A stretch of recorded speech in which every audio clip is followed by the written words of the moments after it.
here we are with a new topic, linear programming, a topic that was highly requested from many of my viewers. Here you are, linear programming. It's a slightly small change from the topic of linear patterns, but instead we'll be graphing it through linear inequalities. I could also refer to linear programming as the graphing of linear inequalities through an axis plane.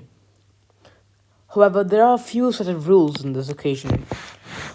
So, whenever we have, let's say in an instance, we have a variable x, whenever we have any sign greater or less than these signs only, the line that is represented should always be dotted lines. Now I'll come to that.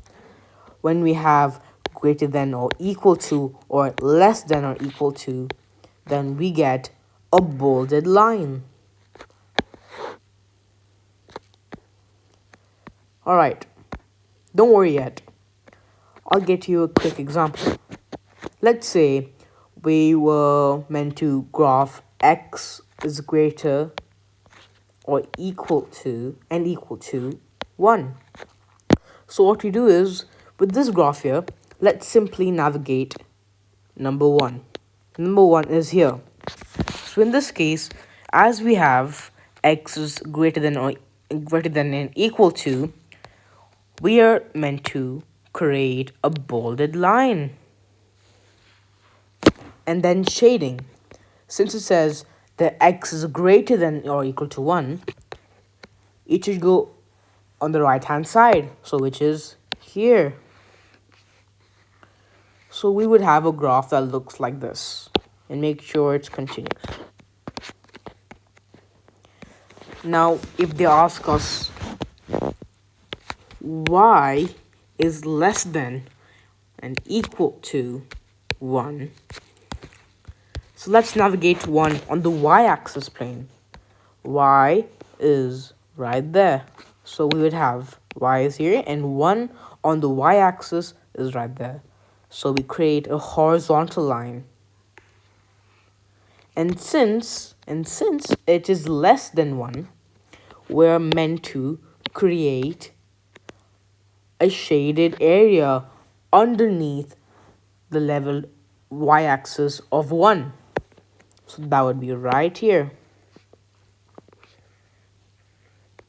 Let's try one last example. Let's incorporate some of the skills we used last lesson about solving linear inequalities.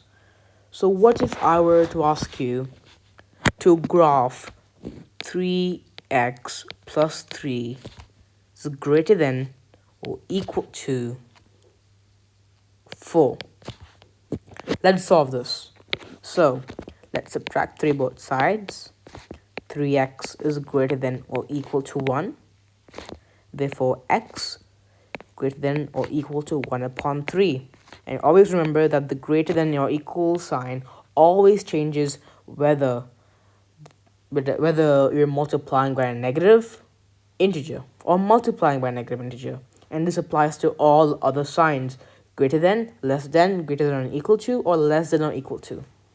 So with this, x is greater than or equal to 1 upon 3. Now 1 upon 3 is also referred to 0.333 recurring as a decimal, and that would be a bit complex to graph, so let's approximate or estimate.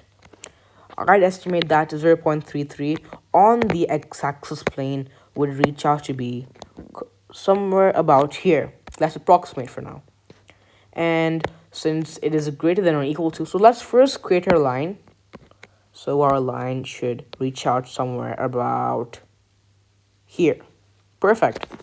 Now, since it's greater than, it should go on the right hand side, as the values of x increase as we go on the right hand side to infinity. So let's graph it.